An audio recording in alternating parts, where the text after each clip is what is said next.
தமிழக வரலாற்றில் முதல் super star MK Thyagaraja Bahadur தான்.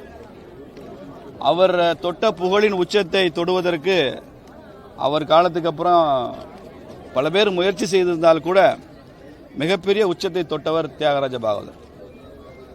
பல பேருக்கு ஆச்சரியமா இருக்கும், அவர் ட்ரெயினில் வர்றாருன்னா எல்லா ஸ்டேஷன்லையும் ட்ரெயின் நின்று தான் போக முடியும், நிற்காத ஸ்டேஷனில் கூட நின்று தான் போகும். அப்பயே சொல்லுவாங்க, பிளாட்ஃபார்ம் டிக்கெட் மாத்திரம் 500 ரூபாய்க்கு விற்குமா ஒவ்வொரு ரயில்வே பிளாட்ஃபார்ம்லையும். அப்போ பிளாட்ஃபார்ம் டிக்கெட் அரையனா ஒரணா தான் இருக்கும். அப்போ எவ்வளவு பேர் வந்து 500 ரூபா 600 ரூபா கிடைக்கும் பாருங்க. அந்த அளவுக்கு ஒரு பெரிய மாஸ் ஹீரோவாக எம்கேடி இருந்தார். ஒரு 12 படங்கள் அவர் நடித்த படங்கள் மெகா ஹிட். அதில் ரொம்ப முக்கியமான படம் ஹரிதாஸ். 3 தீபாவளிகளுக்கு ஒரே தியேட்டரில் ஓடின படம் அது. தீபாவளிக்கு ரிலீஸ் ஆகி அடுத்த தீபாவளி வரைக்கும் ஓடி அதுக்கடுத்த தீபாவளிக்கும் அந்த படம் ஓடிச்சு அப்படிங்கிறது இன்னைக்கு இருக்கிற திரைப்பட நடிகர்களுக்கெல்லாம் பெரிய ஆச்சரியமா இருக்கும். இந்த பேட்டியில் ஒரு 2 விஷயங்களை மாத்திரம் சொல்லி முடிக்கிறேன் அரசியல் சம்பந்தமா. ஒன்று, ஜவஹர்லால் நேரு அவர்கள் திருச்சிக்கு வந்த போது அவரை வரவேற்பதற்காக பெரிய கூட்டம் கூடியது. அப்போ பக்கத்தில் தியாகராஜ பகதூர் இருக்கும்போது அவரை சுற்றி அதை விட பெரிய கூட்டம் கூடியிருந்தது. அப்போ நேரு கேட்டார் காமராஜர்கிட்ட, என்ன வரவேற்க வந்த கூட்டம் மாதிரி தெரியலையே, ஆனால் இந்த இடத்துல ரொம்ப பெரிய கூட்டம் இருக்கே, என்ன கூட்டம்னு கேட்கும்போது, இது வந்து தியாகராஜ பகதூர்னு எங்கள் ஊரில் ஒரு பெரிய சூப்பர் ஸ்டார் இருக்காரு, அவருக்கு கூடிய மக்கள் கூட்டம் அப்படின்னு காமராஜர் பதில் சொல்றார். இவ்வளவு செல்வாக்கு உள்ள ஒருத்தரை நீங்கள் ஏன் காங்கிரஸ் கட்சியில் சேர்க்காம இருக்கீங்க? நான் சொன்னேன்னு சொல்லி அவர் உடனே காங்கிரஸில் சேர்த்துடுங்க, அவர் என்ன பதவி கேட்குறாரோ நம்ம கொடுக்கலாம் அப்படின்னு நேரு குறிப்பு கொடுத்துட்டு சென்று விடுகிறார். காமராஜர் மூலமாக அந்த செய்தி வருகிறது. அதுக்கு பாகவதர் அதை மறுத்துறார். நான் சினிமாக்காரன், நான் சினிமாவிலையும் நாடகத்திலையும் நடிக்கிறதோட பாடல் பாடுவதோட என் வேலை முடிஞ்சு போச்சு. அரசியல்லாம் சுதந்திர போராட்டத்துக்காக பாடுபட்டவங்க, மக்கள் நலனுக்காக சேவை செஞ்சவங்க, உங்களை மாதிரி உள்ளவங்க இருக்கணும். அரசியல்வாதி இடத்துல சினிமாக்காரன் போய் உட்காரக்கூடாதுன்னு பாகவதர் மறுத்து விட்டார். இன்னைக்கு உள்ள சினிமா நடிகர்கள் பல பேருக்கு அது பாடம். ஒரு சினிமா நடிக்க முன்னா வருங்கால முதலமைச்சரே வருகன்னு போஸ்டர் போடுறான். அவ்வளவு பெரிய சூப்பர் ஸ்டாரா இருந்து ஜவஹர்லால் நேரு இன்விடேஷன் கொடுத்தும் கூட, காமராஜர் நேரில் சென்று அழைத்தும் கூட வர மறுத்தவர் பாகவதர் என்பது ஒரு முக்கியமான விஷயம். இன்னொரு விஷயம், அண்ணாதுரை அவர்களும் பாகவதரும் நெருங்கிய நண்பர்கள் தான். அறிஞர் அண்ணா அப்பெல்லாம் நிறைய சினிமாக்களுக்கு கதை வசனம் எழுதிட்டு இருந்தாரு. அதுல முக்கியமான படம் சொர்க்கவாசல்னு ஒரு படம். அந்த படத்துக்கு பாகவதர் தான் நடிக்கணும் அப்படின்னு அண்ணா வந்து பாகவதரை பார்த்து கேட்கிறாரு. அந்த ஸ்கிரிப்ட் எல்லாம் நான் ஒரு தடவை பார்க்கணும்னு சொல்றாரு பாகவதர். அதை முழுக்க வாசிச்சு பார்த்தா நாத்திக கருத்துக்கள் அதிகமா இருக்கிற படமா இருக்கு. இவர் பெரிய ஆஸ்திகர். அப்ப அண்ணாதுரை சொல்றாரு, நான் தெய்வ நிந்தனை பண்ண மாட்டேன், நாத்திகம் பேசுற படத்துல எனக்கு இடம் இல்லை, நான் நடிக்க மாட்டேன் என்று மறுத்து விடுகிறார். இல்ல, நான் நாஸ்திகம் தானே, நான் எப்படி வேற மாதிரி படம் எடுக்க முடியும் அப்படின்னு அண்ணாதுரை கேட்கிறாரு. அப்போ பாகவதர் சொல்றாரு, நான் ஆஸ்திகம் தானே, நான் எப்படி அப்படி நடிக்க முடியும் அப்படின்னு கேட்டு அந்த படத்தில் அவர் நடிக்கல. அப்போ எதற்காகவும் சமரசம் செய்து கொள்வதில்லை என்றதுல பாகவதர், தியாகராஜ பகதூர் அவர்கள் ரொம்ப தீவிரமா இருந்தார். நாம போற்றுகிற தெய்வீகமும் அவர்கிட்ட இருக்கு, தேசியமும் அவர்கிட்ட இருந்திருக்கு. பாகவதர் அவர்கள் தன் வாழ்நாள் முழுக்க தேசியத்தையும் தெய்வீகத்தையும் போற்றியவர், தேசியவாதியாக இருந்தவர், எதற்காகவும் சமரசம் செய்து கொள்ளாதவர். அவருடைய கடைசி காலம் மிக வறுமையில, சொல்லத்தக்கதாக இல்லாத காலம் என்ற போதும் கூட அந்த வறுமையிலும் கூட அவர் சமரசம் செய்து கொள்ளவில்லாத ஒரு வாழ்க்கையை வாழ்ந்தார் என்பது அவரது சிறப்பு. அவரது புகழ் எப்போதும் ஓங்கி நிற்க, தமிழகத்தை தாண்டியும் அவர் புகழ் செல்வதற்கு பாரதிய ஜனதா கட்சி என்னெல்லாம் செய்ய முடியுமோ அதெல்லாம் நாங்கள் செய்வோம். அதே மாதிரி விஸ்வகர்மா திட்டம், இது ஐயா நரேந்திர மோடி அவர்களால் அறிமுகப்படுத்தப்பட்ட திட்டம் விஸ்வகர்மா. அதை தமிழ்நாடு முதலமைச்சர் இது ஒரு ஜாதியை சொல்வதாக இருக்கிறது என்று சொல்லி நாங்கள் அதை அமல்படுத்த மாட்டோம், கலைஞர் கைவினை திட்டம் என்ற பெயரில் நாங்கள் ஒரு புதிய திட்டத்தை அறிமுகப்படுத்துவோம்னு சொல்லிவிட்டார். எதுவுமே புரியறதில்லை திமுகங்கிறது தான் எங்களுக்கு வேதனையா இருக்கு. விஸ்வகர்மா இல்லைன்னா உலகமே இல்லை. இந்த தொழில்கள், அடிப்படை தொழில்கள் இல்லாமல் உலகமே இயங்காது, இந்தியா இயங்காது, ஸ்கில் டெவலப்மெண்ட்டே இருக்காது. அதை கூட சரியாக புரிந்து கொள்ளாமல் விஸ்வகர்மான்னு சொன்னா ஜாதியை திணிக்கிறான் பிஜேபிக்காரன்னு அதை தவறா சொல்லி அந்த திட்டத்தையே கொச்சைப்படுத்தி இருக்கிறார் திமுக அரசாங்கம், ஸ்டாலின் அவர்கள். இந்த இடத்துல அதற்கான ஆட்சேபை நாங்கள் தெரிவித்துக் கொள்கிறோம். இந்தியாவில் 15 மாநிலங்களுக்கு மேல நாங்கள் ஆட்சி செய்கிறோம். இப்ப சமீபத்தில் டெல்லியில, ஹரியானால, மகாராஷ்டிரால நாங்கள் ஆட்சியை பிடிச்சிருக்கோம். பல மாநிலங்கள் ஆட்சி செய்யற கட்சி, மத்தியில் ஆட்சி செய்யற கட்சி. எங்களது தேர்தல் செல்வாக்கு என்னன்னு இந்தியா முழுக்க நிரூபித்திருக்கிற ஒரு கட்சி. நான் தமிழ்நாட்டில் ஆட்சியை பிடிப்பேன்னு சொன்னா அர்த்தம் இருக்கு. ஏற்கனவே இந்த மாதிரிலாம் சாதிச்சிருக்கோம்னு சொல்லி சொல்றேன் மக்கள்கிட்ட. ஏற்கனவே சினிமாவில் நடிச்சு பஞ்சு டயலாக் பேசி அவர் ஆட்சியை பிடிப்பேன்னு சொன்னா அது ரொம்ப கேலியா தான் இருக்கும். விஜய் அவர்கள் புகழ்பெற்ற ஒரு சினிமா வசனம் இருக்கு, ஐ ஆம் வெயிட்டிங் அப்படின்னு. ஏதோ ஒரு சினிமாவில் சொல்லுவார், துப்பாக்கியா, ஐ ஆம் வெயிட்டிங்னு. நான் நினைக்கிறேன் அவர் முதலமைச்சர் ஆகிறதுக்கு இன்னும் 50 வருஷம் ஹி வில் பி வெயிட்டிங். மும்மொழி கொள்கைனா இந்தின்னு சொல்லி தப்பா பிரச்சாரம் பண்றாங்க திமுகல. மும்மொழி கொள்கைன்றது என்ன? தாய்மொழியில 5ஆம் வகுப்பு வரைக்கும் படிக்கணும். இது தேசிய கல்விக் கொள்கையில இருக்கு. இப்ப ஸ்டாலினுக்கு இதுல என்ன ஆட்சேபனை? தமிழக முதலமைச்சருக்கு 5ஆம் கிளாஸ் வரைக்கும் 10 வயசு வரைக்கும் மாணவர்கள் தமிழ்ல தான் பாடம் படிக்கணும்ன்றது அவருக்கு என்ன ஆட்சேபனை இருக்கு? அதையும் ஏத்துக்க மாட்டேங்கிறாரு. அதற்கப்புறம் ஆங்கிலம் ஒரு மொழியா இருக்கும். மூன்றாவதா இது தேசிய கல்விக் கொள்கை என்பதனால மாநிலங்களை எல்லாம் இணைக்கணும், மக்களை இணைக்கணும்ன்றதுனால மொழி மக்களை இணைக்கும் ஒரு கருவி, ஒரு சாதனம் என்பதனால மூன்றாவதாக ஏதாவது ஒரு இந்திய மொழியை கற்றுக்கொள்ளுங்கள் அப்படிங்கறதா தேசிய கல்விக் கொள்கை. மூன்றாவதா ஏதாவது ஒரு இந்திய மொழி. ஹிந்தின்னு சொல்லவே இல்லையா? தமிழ்நாட்டில் நிறைய உருது பேசுற முஸ்லீம்கள் இருக்காங்க, உருது கத்துக்கிட்டோம். அவங்கெல்லாம் கன்னியாகுமரியில, கோயம்புத்தூர் மாவட்டங்கள்ல மலையாளம் பேசுறவங்க நிறைய இருக்கிறாங்க. அவங்க அந்த பகுதியில் மலையாளத்தை அறிமுகப்படுத்துங்க, கத்துட்டு போறாங்க. கன்னடத்தை அறிமுகப்படுத்துங்க, கத்துட்டு போறாங்க. நீங்க திராவிட மொழின்னு தானே பேசுறீங்க. கால்டுவெல் திராவிட மொழி குடும்பம் தான் நடத்தினாரு. அதையாவது செய்யுங்க மும்மொழியில. அதற்கும் ஒருபடி மேல சொல்றேன், இது தமிழ்நாட்டில் ஹிந்தியை திணிப்பதற்கான கல்விக் கொள்கை இல்ல, தமிழை எல்லா மாநிலங்களிலும் திணிப்பதற்கான கல்விக் கொள்கை. நீங்க உத்தரப்பிரதேசத்தில் கூட, இப்ப நான் தமிழ்நாடு முதலமைச்சராக இருந்தா என்ன செய்வேன்?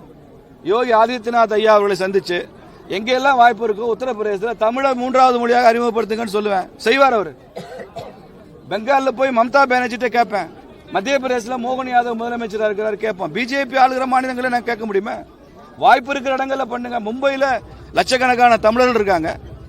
தேவேந்திர பட்னவிஸை பார்த்து 3வது மொழியா தமிழை சொல்லிக் கொடுங்க தமிழர்களுக்கு நாங்க கேட்டா ரெஸ்பாண்ட் பண்ணுவாரு. அப்ப தமிழை தமிழ்நாடு தாண்டி எடுத்துட்டு போறதுக்கும் இந்த கல்விக் கொள்கை உதவும் இல்ல. அப்படித்தானே நீங்க பயன்படுத்தணும். அதை விட்டுட்டு இந்திய திணிக்கிறான். இந்திய எத்தனை நாளைக்கு சார் போய் சொல்லுவீங்க? அது திமுக காரனுக்கு இந்தி எது இங்கிலீஷ் எதுனே தெரியல. கடையனூர் ரயில்வே ஸ்டேஷன்ல இங்கிலீஷ் அடிச்சுட்டு இருக்கான். ஏன்னா அது 3வதா இருக்கு வரிசையில். மேல இந்தி இருக்கு, நடுவில் தமிழ் 3வதா இருக்கு. 3வது மொழி வேண்டான்னு சொல்லிட்டாரு ஸ்டாலின். 3வது மொழி அளிக்கலாம் இங்கிலீஷ. தொடர்ந்து தமிழகத்துல இந்த 55-56 மாசத்துல இதுவரை 6700 படுகொலைகள் நடந்திருக்கு. இந்த படுகொலைகள் ஒவ்வொன்றும் இப்ப சமீபத்தில் 5 பேர் கொல்லப்பட்டார்கள். அதுல பின்னணியில என்ன இருக்கு? நாம ஊடகத்துல டிவியில பார்த்தாலும் சரி, பத்திரிகையில் படித்தாலும் சரி, என்ன சொல்றாங்க? போதையால் அதற்கு அடிமையானவன் அவன் கத்தி எடுத்து குத்துறான். நீங்க யோசிச்சு பாருங்க, தமிழ்நாட்டுல சமூக நீதிங்கிற வார்த்தையே பேசலைன்னா அரசியலே இல்லைன்னு எல்லாரும். நீங்க ஒழுக்கம் இந்த சமுதாயத்தை விட்டு அழிக்கப்பட்டு இருக்கிறதா இல்லையா? பள்ளிக்கூடத்துல போற மாணவருடைய பையில ஆயுதம். பள்ளிக்கூட மாணவர்கள் கொலை செய்து கொள்வது, தாக்கிக் கொள்வது, குற்றங்கள் செய்வது ஜாதி அடிப்படையிலே. நான் கேட்கிறேன், is it not your total failure? யோசிச்சு பார்க்கணும்.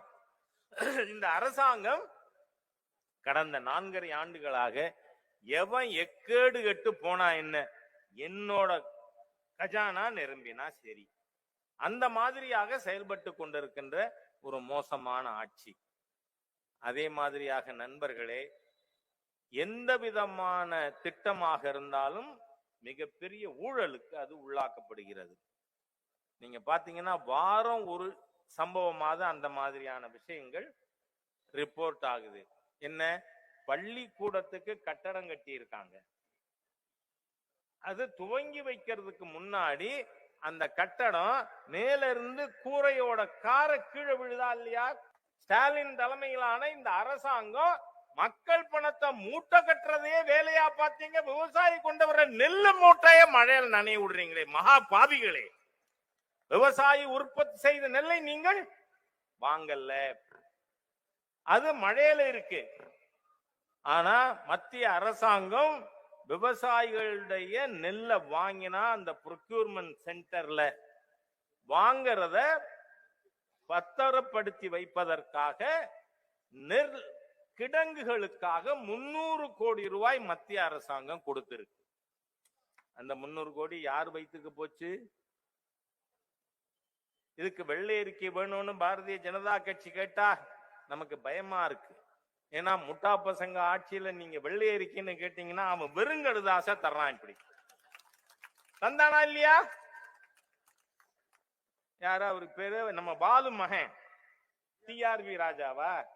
அவரு வெள்ளை அறிக்கைன்னு பத்திரிகையாளர் கூட்டத்துல, அதாவது விவரம் தெரியாத இடத்துல பேசல, பத்திரிகையாளர் கூட்டத்துல இந்தோ இருக்கு வெள்ளை அறிக்கைங்கிறாரு.